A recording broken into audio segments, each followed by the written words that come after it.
Oh, yeah. Well, welcome to episode 2 of the Suburban Pilgrims podcast. Hopefully, all is well and working great. It looks like it is, and I've got some special treats for today.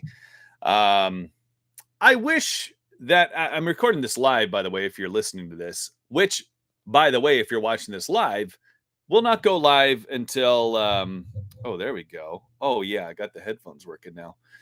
I won't be like posting these as episodes until I don't know, I get like 4 or 5 in or so. But as I watch this, I'm doing these live on YouTube for those of you who are listening.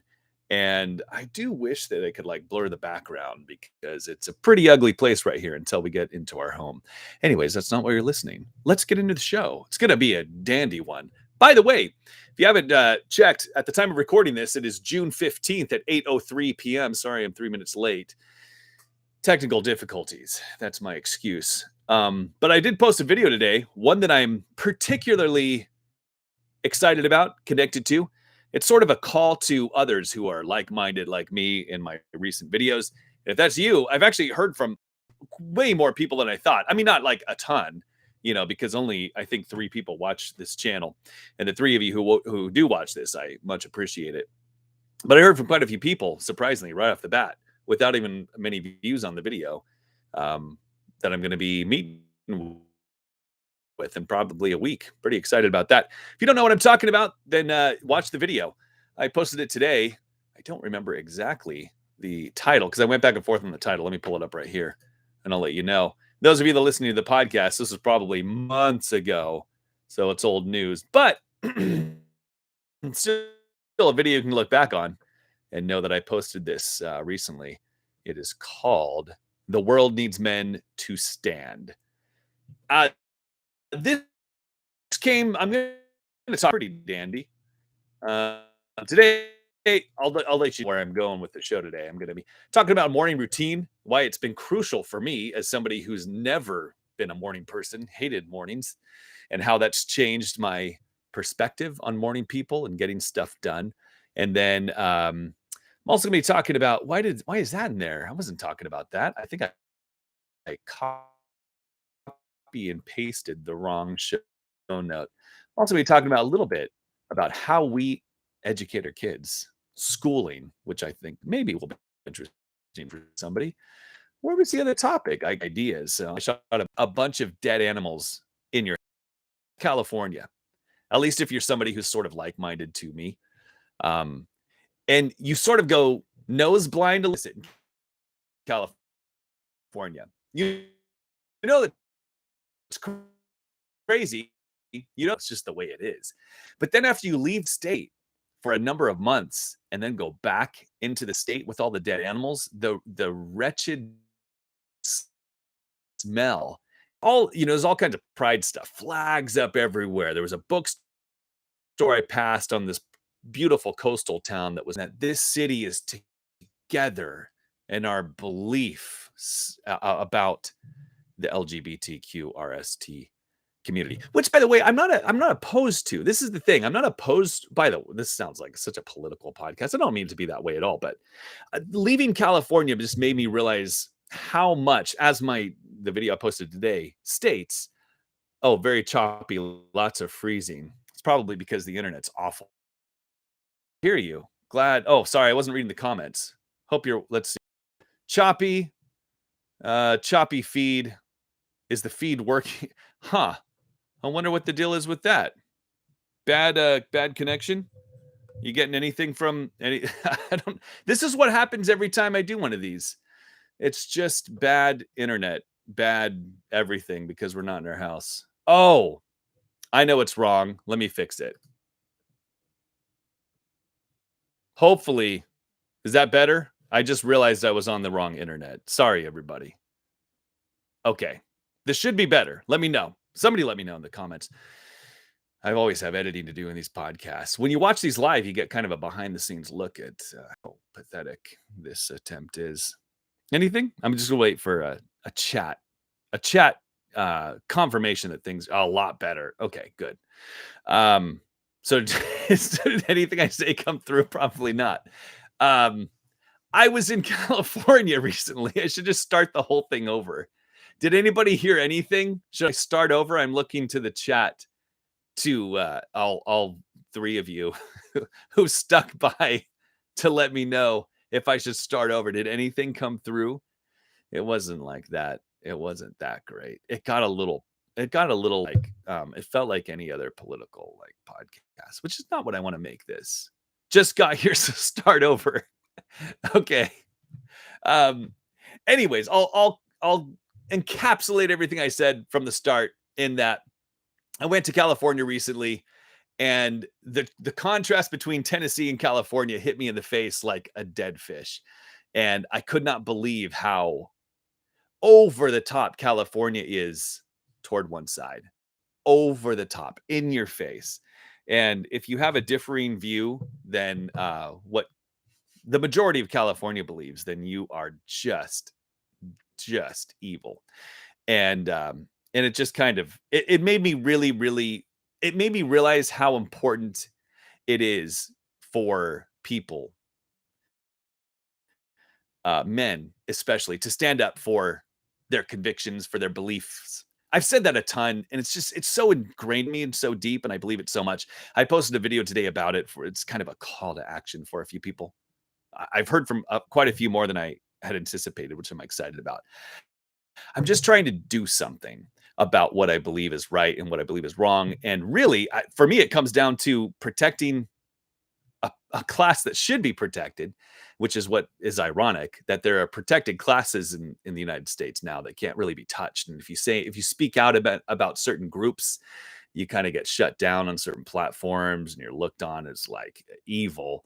But the people who really need protected, which in my opinion are the children, are the ones who are being manipulated the most by the protected classes. Anyways, I won't go into any further. I will, however, show you what I'm drinking tonight. You know what that means. 75 hard is over for me. I don't know if I officially got to the end of 75 hard. I did not complete it to the fullest extent, which I'll talk about. I have a video coming out. No, I don't. I haven't filmed it yet. I do want to do a video about 75 hard and where I ended up with that. But I am, to encapsulate, I'm drinking some Eagle Rare tonight, Kentucky straight bourbon whiskey. I wanted to drink, well, you can't drink cigars or tobacco pipes. So I wanted to have a cigar or tobacco pipe, but it doesn't do as well indoors. So I'm just going to have some of this. Let me adjust the camera so you can watch me pour, because that's exciting.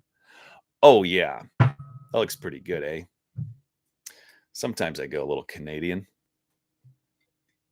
Somebody in the comments said, have you watched the documentary called What is a Woman by Matt Walsh? I sure did. Watched it twice, actually. Really good. I'm thinking of ordering the book. So, do you say cheers every time you pour a glass of anything? I know some people, anytime they pour water, they're like, cheers. I don't understand the significance of cheers. I just know that people do it. I wonder if the people who always say cheers when they pour a glass of alcohol of any kind, do they know the significance behind it? I don't. I'm just always like, oh, okay, I guess we do this. I appreciate traditions and things. I don't understand it. Woo! Dang, that's good. Anybody else ever drink this stuff? Eagle Rare. That's good. I wish I could put this in a place where you could see it the whole time. Maybe. Hold on. I'm going to see during the live feed here if I can get it in the shot. No, I would need it right there. That's not going to happen. Oh, well, it's delicious. All right, so I'm going to get into the main topics that I have here, which are just brilliant. I only have two because I copied the wrong ones into my notes, but I'm going to grab some others and then I want to spend a little bit more time in the chat today. So that'll be awesome. Won't it? Won't it? Aren't you excited? So the first thing I want to talk about is why a morning routine has become crucial for me. Let me give you a little background on myself real quick. I am the opposite of anybody who has ever been a morning person. As far from a morning person as you could be. I work in the world of video editing. And so editing videos means you need a lot of time highly focused on the computer. You kind of get into this work zone when you edit videos if you can shut the rest of the world out. And for me, my entire life, that's been nighttime because emails stop, communication stop altogether. The kids are in sleep, the world is quiet. So I've always sworn by late night work for me. So I'd work till when I was at my height of working at night, it meant 2 to 2:30 a.m. every night for the most part, at least 5 days a week. It was just normal. And then getting up late, like 8:30, 9:30, totally normal. And so I always would read, like online on YouTube, you'd see these people that would promote the heck out of getting up early, and how the rich always get up early. And if you want to work hard, get up early. And I just hated it. I was like, that's stupid. I'm a night owl. I'll never do that. Then I listened to a couple of videos from Jocko Willing, like so many other people, about getting up early and why it's important and how it's connected to discipline, which is another thing that I always ran from. Anyways, without going down that long road of words, I started getting up at 5 a.m., which is kind of a long story. There was something that happened to me, which I maybe will talk about one day, which I think is interesting. Something happened late at night one night that kicked me into gear. It was almost like a kick in the face about who I was and what I was becoming. And it changed me completely. And I realized I need to basically get my life in order. Not that things were crazy, not that I was like in a bad place or anything like that, but in general, I was just kind of winging it, just going through life, riding the wave. I don't know how to explain it. I was just lazy. And so that night I realized I need to start to implement discipline into my life. I knew enough about discipline to know that I didn't have any of it. So I started getting up at 5 a.m. And this is what changed my perspective on 5 a.m. mornings. If you haven't watched one of the Jocko Willink videos that describe this, I'm basically explaining what he explains. And I didn't understand this until he explained it. Getting up in the morning is not about being more productive. You don't get up early because you're a morning person. You don't get up because you can somehow magically produce more or work harder. It's nothing like that. Getting up early is simply the first test in your day to determine whether you're going to be disciplined that day and follow what you need to do rather than what you want to do. It's really all it is. When your alarm goes off way earlier than you want to get up, you have a decision to make. Are you going to hit snooze 100 times like I did last night? I didn't get up till 6 and I'm supposed to get up at 5. Just something I'm trying to do myself. Actually, 4:45 is when my alarm first goes off. And I didn't get up until 6. So that means I snoozed. My snooze alarm goes off every 10 minutes. So it went off 7 times. Lazy. And the problem with that is it already sets you up on the path of like, no, I'm not taking today seriously. I'm not being very disciplined. So it's the first opportunity you have to set your day up right, to make the right decision.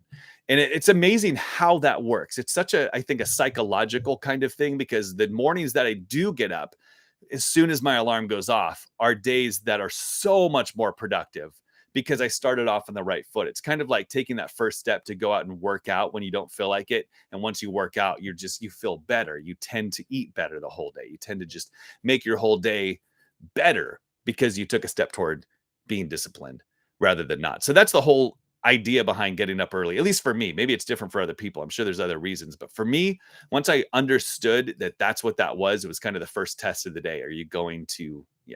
Anyways, I'm repeating myself. It changed everything for me. The other thing that changed in regards to like discipline, period, if you're somebody who's trying to implement discipline, I feel like I've said this so many times. So if you're watching this and you're like, yeah, I've heard this a million times from you, sorry. But the thing that I love about or understand about discipline, I don't know. My mind just went blank. That was something good. How weird. Is it ever weird? Like, what is that? That's not an age thing. That's just a brain stupidity thing. Like, literally, I know this. I've read multiple books about discipline, and whatever I was going to say is completely gone. Like, completely gone. I have no clue what I'm even talking about right now. That's interesting. I could take a moment to think about it and I'd probably get back to it. But then I feel like, well, this is live. I shouldn't stop, talking. There's 2 people watching this right now and they might be, disappointed. And we don't want to do that.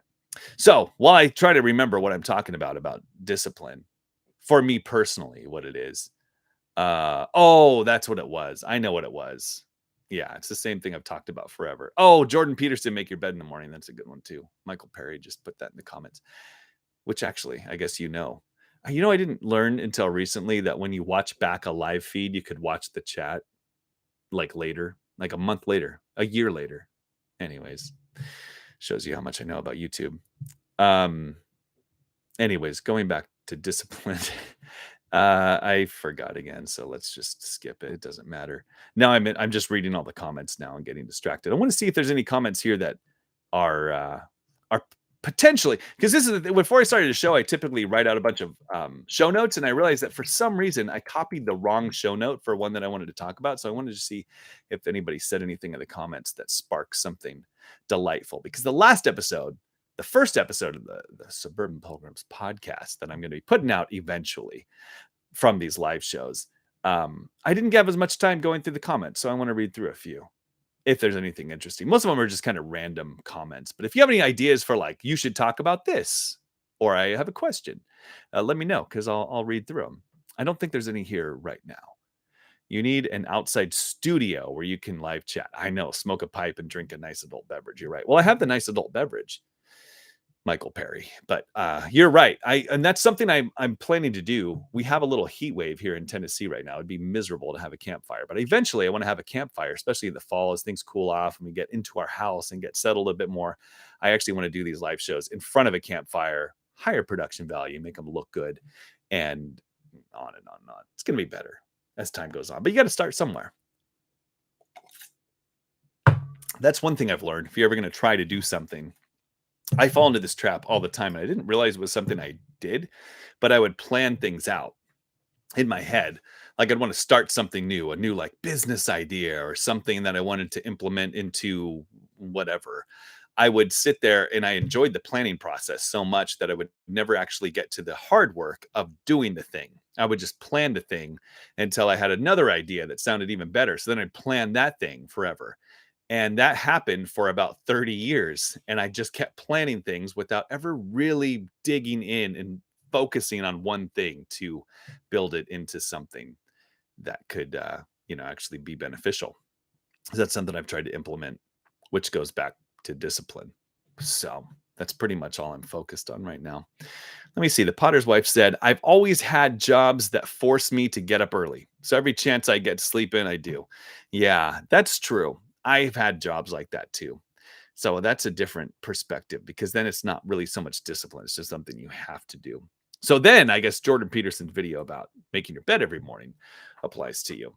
I'm curious, those of you who are watching, um, all of you, I can't wait for the day when there's like, I don't know, thousands of people watching because I don't know, but then maybe that wouldn't be so good because there'd be so many comments I couldn't read them. Maybe this is the exact right amount of people. There's 14 people watching right now, which is perfectly fine. I appreciate every one of you watching, but it'll be fun. I don't know. I don't know what's better. I think one day maybe when I have so many, like a lot more people watching the live feed, I'll look back on these days and be like, this was better. Like a smaller group of people was more intimate and better. So I don't know. The grass is always greener. But I'm curious, those few of you watching right now who have children at home, how are you going to school your kids, or how are you schooling your kids, or how did you school your kids?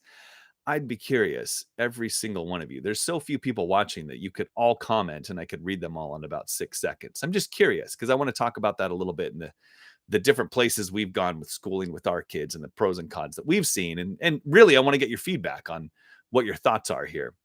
Moon Dancer. Hi, Julie R. Hello, Julie R. Michael Perry. Can you articulate the difference between California and Pennsylvania regarding freedoms? Oh, heck yeah. That's a great topic. Let me jump into that real quick. Meanwhile, while I talk about this, let me know in the comments what you guys do for homeschooling and why you do that for homeschooling, how it's been for you. Or, somebody just put homeschooling, so that's on my brain. Let me know what you're doing, what you did, or what you're planning to do with your kids in regards to school and why you're choosing to do that. And I will read those and I'd be curious. So I grew up in California, as some of you may know, my entire life. We just moved or transitioned to Tennessee slowly. It's been kind of a process, but we just did that like in the past year. So this is all new to us. But my family and I did travel the country for almost 4 years and visited a lot of different states and saw, a little bit of how things are done in comparison to California. The biggest difference I would say from California to states like I don't know where Pennsylvania's at in per se in as far as freedoms, but comparing it to Tennessee, the biggest differences I would say, I mean, there's a ton. In a nutshell, pretty much anything you want to do in California in regards to your own property, your own person, your kids, anything that you own or think is yours isn't in California on some level. You will hear some kind of backlash as to how California has roped in their grip into everything. For example, California, um, at least where we were at in Northern California, PG&E was the provider of electricity and gas. Pacific Gas and Electric is what PG&E stood for.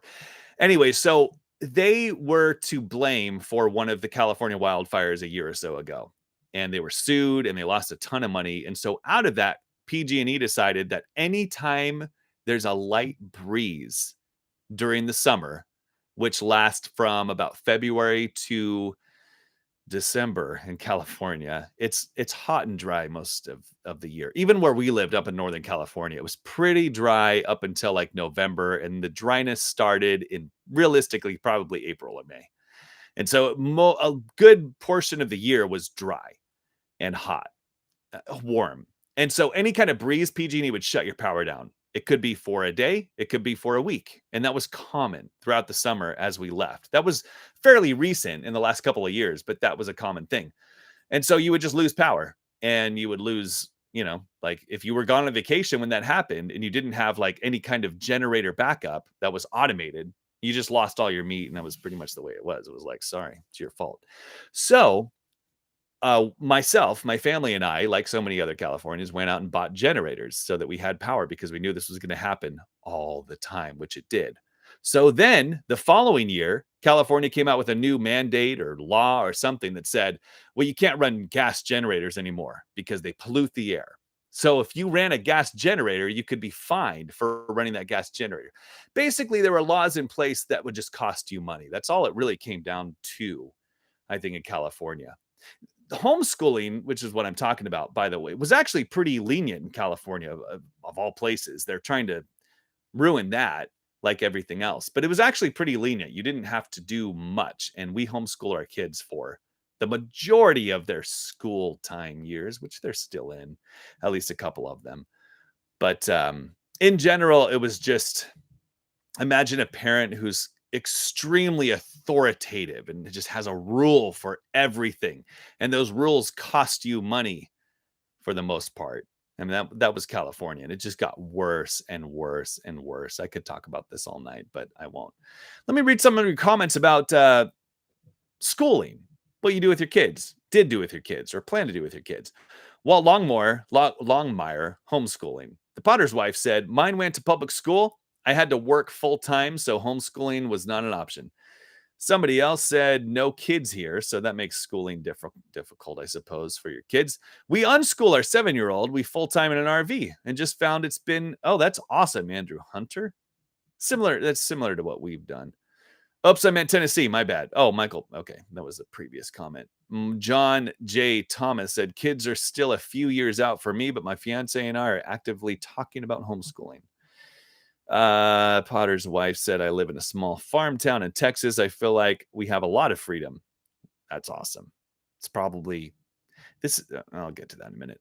I do feel like we all need to be active voting if we want to keep those freedoms. I agree. I'm curious also, I'm going to get into the homeschooling thing, but I'm curious, those of you who are watching, what are your thoughts on this? Because this is what I took away. If you didn't hear earlier, I went to California for about 5 days recently and hadn't been to California in a few months. And it just sort of shocked me how California is. Because when you live in it, you don't smell it. You just go nose blind to all the insanity. And then when you leave for a little while and come back, it just hits you like a ton of bricks. It is unbelievable.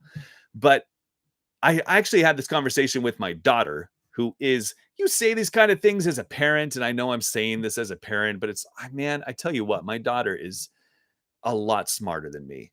And we were having a conversation the other day, our whole family, about where the country may be headed, period.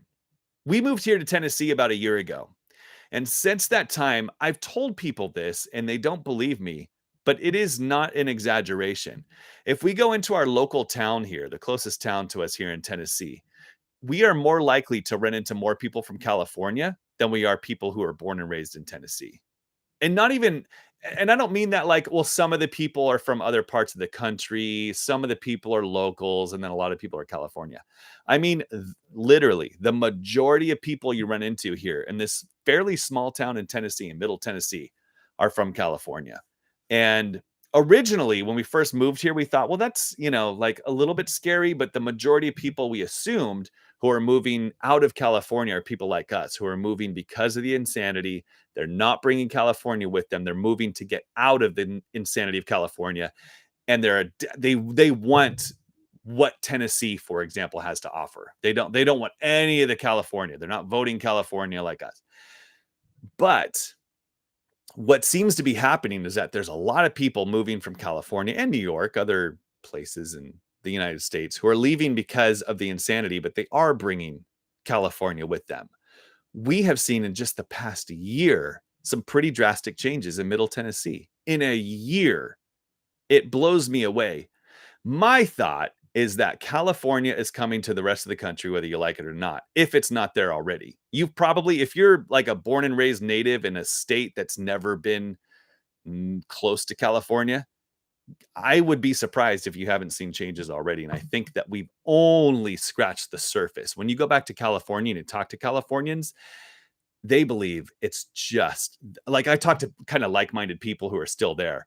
And from friends and family that they know, this is just the beginning. You haven't even seen the migration yet.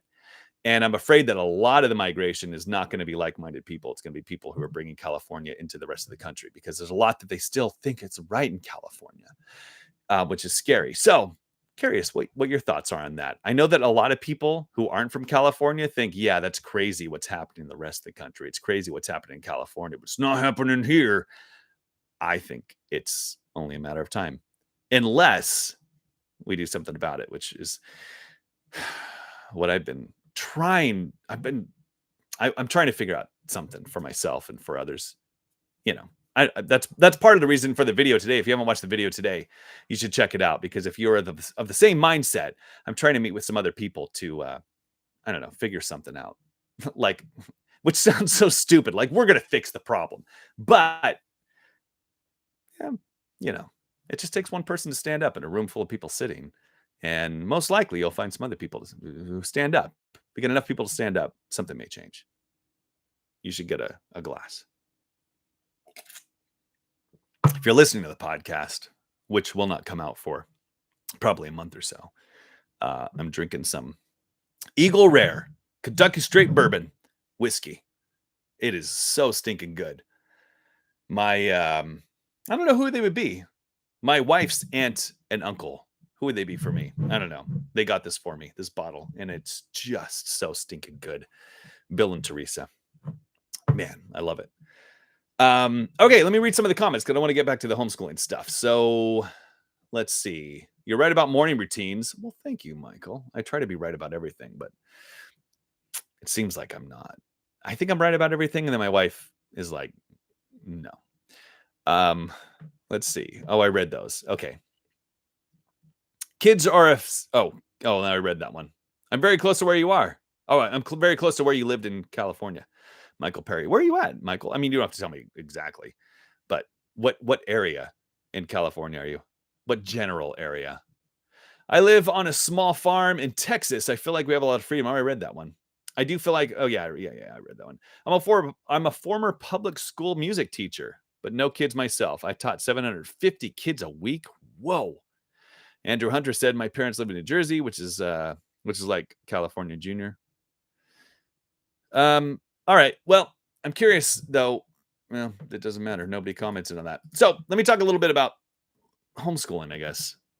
My family and I, we left San Diego, where we were homeschooling, which is what happened to me. I homeschooled my whole life. I mean, I made that sound like it was my choice. I was homeschooled my whole life. My wife went to a private school, but with other kids, and she was anti homeschooling because I was the most stereotypical backwards homeschool kid. Eh, not because of my parents' blame. It was just who I was. I don't think it mattered what school I went to. I just was the way I was. But she saw that as like, I don't know, homeschool's crazy. And so after we put my daughter in public school for a couple of years, maybe through third grade, and then switched to homeschooling. And since then, after we hit the road, we started unschooling, which kind of means for us, learn as you live is more of the idea. You kind of degrade the level of curriculum and craziness because what I noticed first happens when you start to homeschool from like public school or private school, at least for us, is that we started to try to emulate the school structure at home. So it was like a structured, these hours we do school and we're going to get curriculum and we're basically going to follow public school as close as we can, just do it at home, which doesn't really make sense. But you don't realize that at first. And what tended to happen is that you start to beat yourself up because you come from this school system where you start comparing your kids to other kids. And when you're at school, you start to feel like, are they getting behind? Are they not following the same curriculum or the same level as public school kids, which is a terrible way of comparing your kids, anyways. So after a while, we started to decrease the amount of like structure that we had in place and started to realize that there's actually a lot that can be learned just from living life, from doing things, from experiences more than books. Nothing wrong with books. We're a big book family, but we started to incorporate a lot more experiences and learning just as you lived, as opposed to a structured system. Nobody asked me to talk about this, but it was a note that I had for a while. I want to do a video about it, and I just grabbed it. So, curious to know just what your guys' thoughts are. I'm curious more about how you school your kids and why. What's the reason behind that? Is there something you regret, something you wish you could change based on how you're schooling your kids, regardless of how you school them, from unschooling to public school to private, homeschool, pros and cons? Let's make this a conversation rather than just me talking, because I'm doing a lot of talking, which is fine. I mean, it is my live feed. So not for long though. I do have one of my favorite people in the world who's going to be joining me anytime. We're actually kind of doing some podcasty stuff in the background. We're just trying to figure out some of the logistics, which is part of the reason I'm doing this live feed kind of podcast thing, is to figure some stuff out. So the podcast is going to become a lot more structured and everything as time goes on. It's just kind of you guys are guinea pigs. So that's pretty great. Let's see here. Have you considered running for political office? No. Could you imagine? Oh my gosh. That would be scary. What Longmire said, honestly, I don't think these 20-something-year-old teachers these days have anything to teach. Of course they do. There's all kinds of trans agendas, and there's a lot they can teach. I'm blown away that and that's the thing. I think public school, man, I don't want to beat up on public school because I know for a lot of people that is the only, I don't know. It's what they do. I don't mean, see, that's the only problem with talking about schools. It can sound very judgmental. I don't mean it to be that way. I don't think it matters so much about where your kids go to school. Boy, that's a tough one. But it's more about what happens at home. Anyways, it's all opinion. It doesn't matter. It's just opinions. And opinions, man, opinions can get tricky because they're not truth. They're not fact. This is one thing that I believe is very true, is that just because I think that I parent my kids the best way doesn't mean that I do. You know what I mean? Like, I try to do the best I can for my kids. And if some other parent tries their very best for their kids, but it looks drastically different from my personal, I don't know, preferences or opinions, it doesn't mean that they're doing a bad job. Because I for sure am, if for you to, I think, judge other parents at a certain level, if the parent's really trying to do their best, I don't know. I don't know who's right and who's wrong to some extent. Anyways, uh, where the heck was I? Walt Longmire's. I'm blown away that they are running these schools these days. Andrew Hunter. Only thing we're nervous about unschooling is getting accepted to a college. Might be more difficult, though not impossible. Well, we should talk about that a little bit. What are you guys, those of you watching, what are your thoughts on college? How important is college? Why should you go to college? That's it. I mean, I have opinions on that too. I'm curious what your opinions are. Potter's wife said, I attended a private school. I hated the school I went to. I stayed in trouble all the time. That's one way to go through school. Just stay in trouble all the time. Yeah, Andrew Hunter said it depends on the career. I totally agree. I think college it doesn't matter what I think. Who cares what I think? I'm going to stop trying to share my opinions because who cares what my opinion is? Doesn't mean I have the right opinion. Who has the right opinion? I don't know.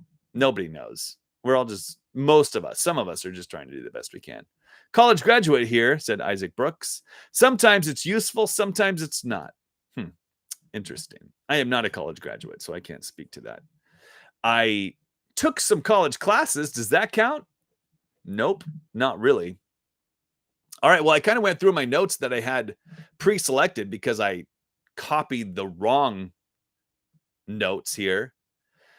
I did want to read. This is kind of interesting. I wonder if I can pull this in. I can't. See, that's one of the things. I'm trying to figure out some software for these live feeds so I can share my screen and share some things with you, but I can't right now. But Matt, I don't know his last name.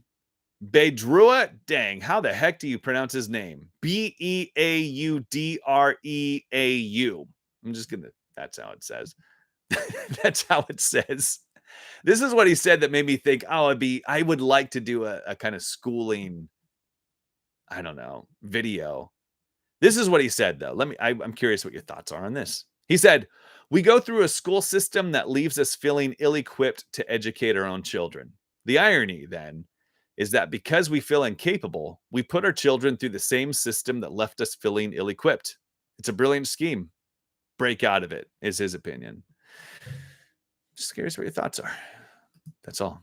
It's not my opinion. I can share other people's opinions totally fine. So people are commenting on the college thing. Isaac Brooks said, college graduate here. I read that one. So let's go past that. Isaac Brooks said, again, I joined the Army and commissioned though. Oh, that's very cool. Are you still in the Army? Army gave you more opportunities.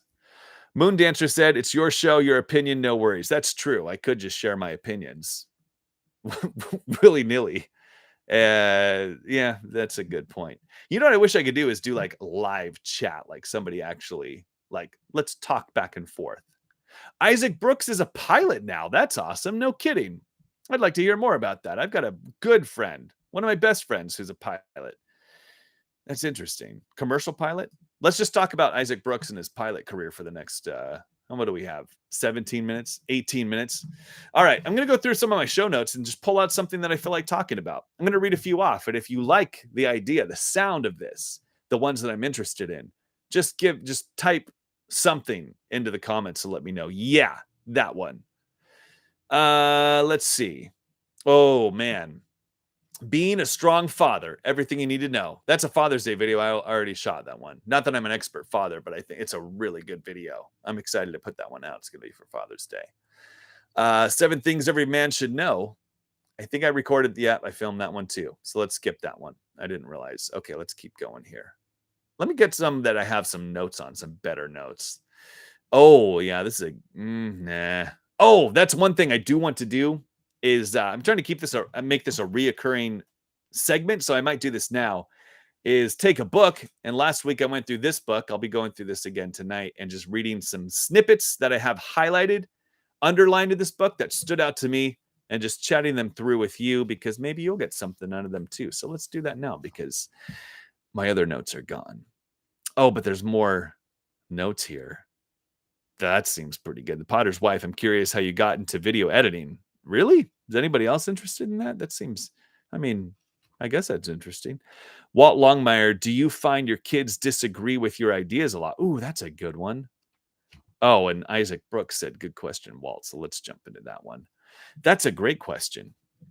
What's interesting is I have never in my past been a strong, I've never been somebody with strong opinions on much of anything, including politics or the way our country was going.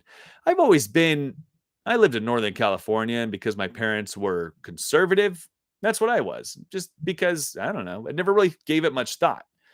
Didn't really understand why it was that way. And I think what happened, who cares? I'm just going to talk about it. When Trump got elected, I thought it was the greatest thing for the country. I know there's some people that don't agree with that, but regardless of how you felt about Trump, I'm a big fan. But regardless, I think it was great because it split the country.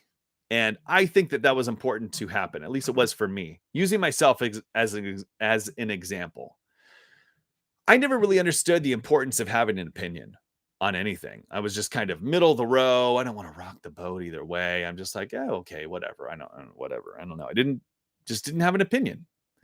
And when Trump got in office, because it split the country, it kind of forced at least a lot of people to look at themselves and figure out, well, what do I think? And why do I think this? Am I for Trump? Am I not? There were kind of two camps once Trump was in office. And I think that that solidified people's views. I have since realized for myself the importance of understanding what your true core convictions, values, belief systems, worldview are. Because I think it's important to have, well, a few things. I think it's important for your kids to have parents who fight for something, who believe in something, who aren't wishy-washy. I think it's important in the small things and the big things. When push comes to shove in anything, big or small, whether it's somebody who, does something rude to you while driving down the road, or something that isn't right, something that could potentially hurt somebody else or put somebody else in affect somebody else in some way. Again, big or small.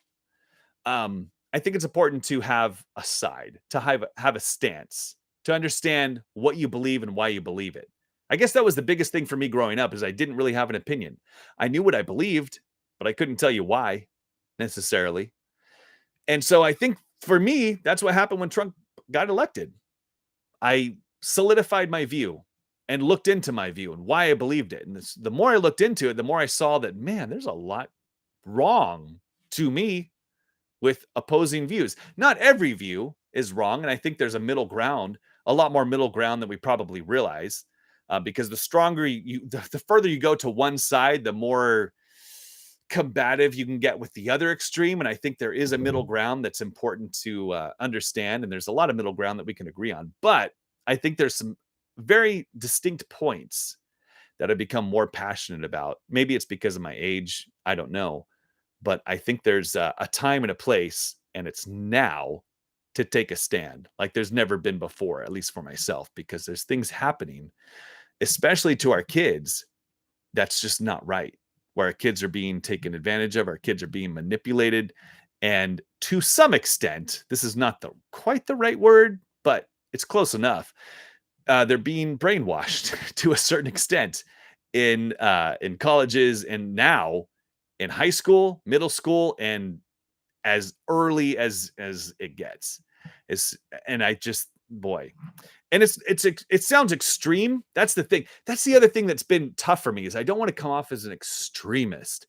And one of the difficulties with me with this channel now, the direction I'm taking now, and part of the reason I've had a big dip. I mean, I don't have many people watching this channel anyways, but I really am trying to work hard to increase the visibility and reach new people. And changing directions has been a decrease for sure. Part of that may be YouTube. Part of it may just be, I think, that people don't want to be preached to all the time. People just want to live their life. People just want to be happy. Give me more dopamine all the time. I fall into that trap all the time. But I think more than ever, it's important for people who have strong convictions and see what could be happening to children now, and especially children being born into the world right now. they're not being protected. There's not a real strong push to protect those kids into ideologies that I find destructive on many levels.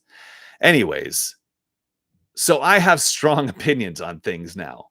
And what's been interesting is that my wife and I have been very big on not allowing, but trying to actually emphasize our kids to think for themselves and not follow what we believe just because we believe it. That was really important for us when we were involved in church early on in the kid's life. By the way, I filmed a video just this last week all about my background in church. I was a pastor for years. My whole life has been poured into church, into Christianity, and I don't believe that way anymore. It's similar, kind of, but I'm not of the same faith belief. We don't go to church, and I have a whole video about that, and I'm really excited about that one. I really want to push that one as much as I can. Anyways, so when we were involved in the church world, we were very big on our kids thinking for themselves. If you have any differing ideas, like don't just go to church, don't believe the way we do because we believe it. And the reason for that has always been that we want our kids to come to their own mindset on things because they found it. I feel like if you shove your ideals down your kids' throats, they believe things because that's what you taught them to believe, not because they came to it on their own and believe it for themselves. And I think it's much more important, foundational, structural to who they are to come to their own belief and opinions on their own. Now, of course, I'm not stupid. I know that because of the way my wife and I think, our kids are going to be influenced by that. Absolutely. But we try to counteract that as much as we can. But as of right now, my oldest is 18. We have a 15-year-old, we have a 13-year-old, and our kids are of the same mindset. My daughter, like big time, more than I am. She has her particular areas that she's really passionate about, primarily abortion, and she's gung ho about that area in particular. Anyway, so it just kind of happened. It's not that we push it. I mean, for sure, we have conversations, we talk about it all the time, but we don't. I mean, that influence happens. It just happens. If you have two parents who believe a certain way, you can't not influence your kids. I understand that, but we try as much as we can. If our kids have any differing ideas, we really try not to like shove it down.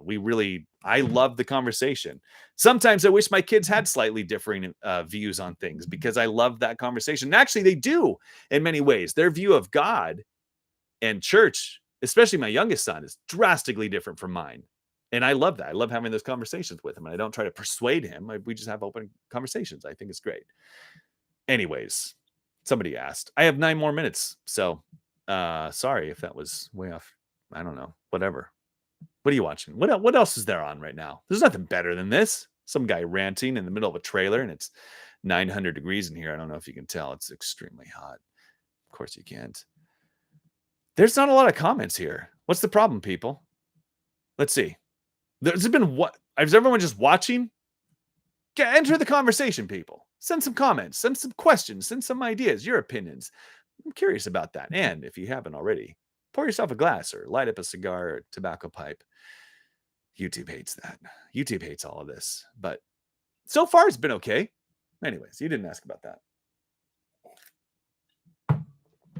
Okay, Isaac Brooks said, what battles have you decided to fight and what battles have you decided to pass up?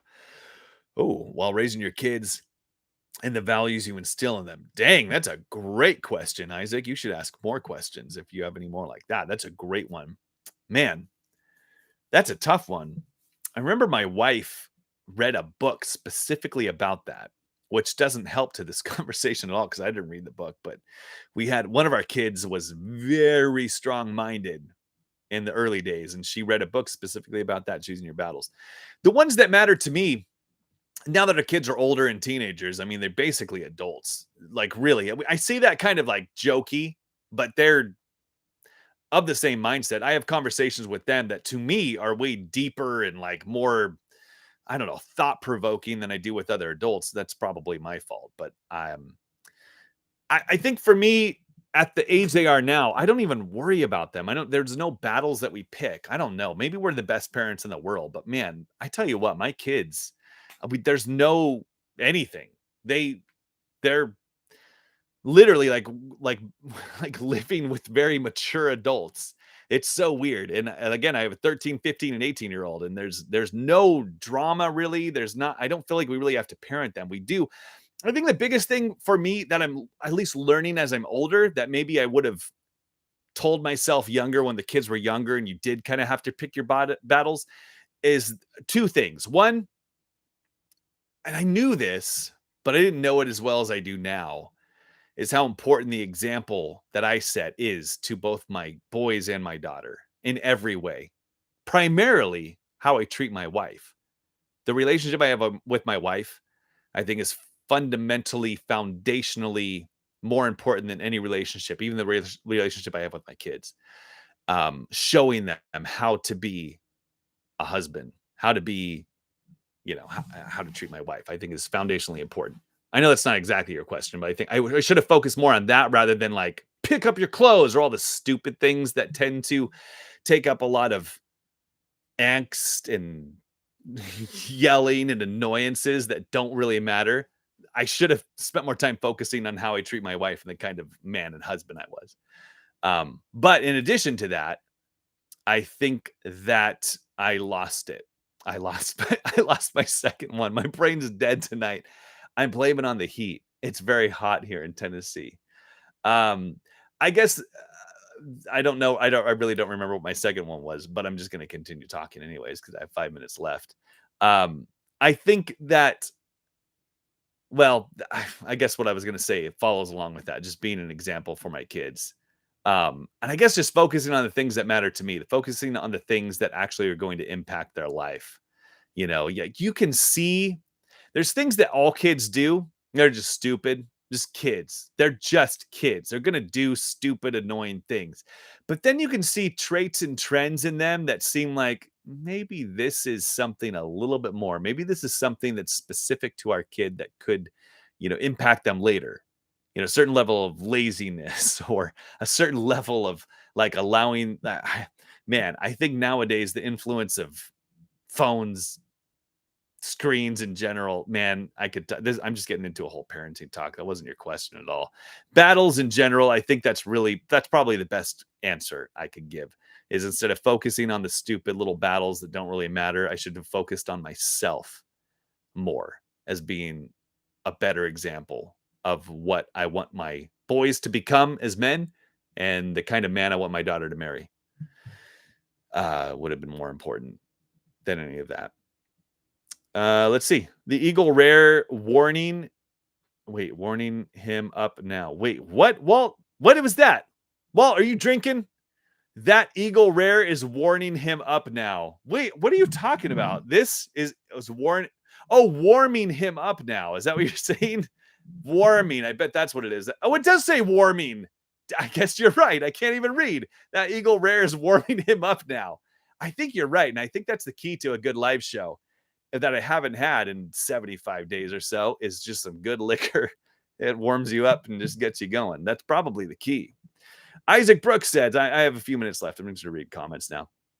If you can have conversations like that with your kids, then I think you're doing pretty well. Well, thank you, Isaac. I get married in a week. No kidding. And I'm just nervous about bringing other kids in this world. Dang. Man, I agree. That's a scary thing. That's why I'm so stinking passionate, because I'm at the age where I'm not too far from having grandkids. I don't know when that'll happen. I want it to happen tomorrow. I can't wait for grandkids. But I have some friends, some of my best friends, who have really young grandkids. They just became grandparents, and I think about the world that they're growing up in. I don't know. That's a scary thing. I don't know. I could talk about that for a long time. The Potter's wife said, speaking of diversity, by the way, I'm not saying I wouldn't bring kids into this world. The kids in this world, I can't imagine my life without kids. It's the great, and it's selfish. I'm talking selfishly. There's nothing greater, nothing better than kids. I mean, but I get what you're saying. I don't know, but I think if you're a strong influence on your kids and you're living the way that you believe they should live, I don't think you have to shove it down their throats. They're going to see it. They're going to see the right from the wrong. I can't see any. I don't know. The Potter's Wife. Speaking of diversity in my family, I was raised in a charismatic church. Me too. My husband was raised Catholic. My youngest son refuses to go to church, and my oldest is gay and lives with his boyfriend. So that's interesting. Speaking of diversity in my family, that is diverse. I was raised in a charismatic church. So you guys still go to a charismatic church? Is that charismatic church? Is that still a part of your life? My husband was raised Catholic. My youngest son refuses to go to church. And how do you feel about it? I'm just curious. I would love to have these conversations. I think this is great. My youngest son refuses to go to church. My oldest is gay and lives with his boyfriend. So how does that sit with the rest of the family? That's so interesting. Interesting conversation. Michael Perry, a happy, successful marriage makes for extremely important foundation for raising children. That's such a true statement. Man, yeah, that's really good. More drinks. Light up a pipe. If I had many more glasses of this, I probably would just light up a pipe in here. By the way, just to let you know how important you are and this live show is to me, I was planning to go do a workout. I didn't realize what time it was, and I was like, I got to go do a workout before it gets too dark. As you can see, it's dark now. And then I came out and looked at the time. I was like, oh my gosh, I've got to do the live show. So I passed up my physical health for you. So that's good. Let's see. Anything else? Good evening, y'all, said somebody. Potter's Wife, we go to a Baptist church. Interesting. Is that everybody? Do you force your kid who hates church to go to church? I don't mean that sounded very judgmental. I didn't mean it that way. I'm just curious. How does that work? You said you have my youngest son refuses to go to church. So do you make that a thing? And I'm not trying to give my opinion. I'm just curious how you handle that. Tennessee Bushcrafter said we had kids pushing 30 when our youngest was born. Wow. Wow. That sounded judgmental too. Our friends are kind of in a similar boat. That's fine. When our youngest was born, who is now 9. A lot more patient with him now. Yeah, that's the thing. I wonder how I'd be raising kids now. It'd be a lot different. Potter's Wife, no, just my husband and I. My kids, they're both adults. Well, okay. I mean, that's tough to force your kid. If your kid, curious, last question for Potter's Wife. If your kid was 9 years old, 8 years old, would you bring him to church with you? If he just hated it? And how do you feel about that? Hates church. Man, I have so many thoughts about church. I have a video, like I said, coming out about that. Anybody who is a Christian, religious, goes to church. I don't know when the video is going to come out. Probably in the next week or so. I'll promote it. I would love for everybody to watch it and share it. If you're in like a small group at your church, I would love to share it with as many Christians. Anybody who falls under the general umbrella of Christianity, with Catholic does as well. To me, anything like that, Baptist for sure. I would love for you to watch the video and share in-depth responses with me. I'm very interested in that. Anyways, that's it. Thanks so much for watching this. This has been episode 2 of the Suburban Pilgrims podcast, which doesn't exist yet. I'm just recording them, creating a backlog, then I'll edit them, publish them when I have quite a few. I think, okay, I'm going to read a couple more comments, then I got to go in. We actually had that problem with my son. This is Potter's Wife responding to this little conversation we've had. We actually had that problem with my son when he was younger. I wanted to make him, and my husband said he could stay home. Interesting. Michael Perry, if I ever make it out to Tennessee, I'd love to smoke a pipe and enjoy a nice glass of whiskey with you. I have to leave California someday. Yeah, you do, Michael. Tell you what, once you leave, you don't realize that you've been living in dang, that's a hard thing. I love California. California's the best state by far. No debate. But it's also you don't realize what it's like until you leave. It's true. Anyways, I would love that. I need some kind of filter to make sure people aren't crazy. Not that there's so many people, but there's crazy people out there. You don't know if they're crazy. If I could figure out a crazy filter, I would love to have a pipe with you and a glass of whiskey. Maybe a game of chess. That should be a prerequisite. If I can have people out on the property, I want to play a game of chess. That's like my favorite. Anyways, that's it. Thanks for watching, gang. I truly do appreciate it. Each podcast, hopefully, will get a little bit better as we go on. And once we get into the house, it's going to be a lot better. Thanks for watching. Have a great evening. Goodbye.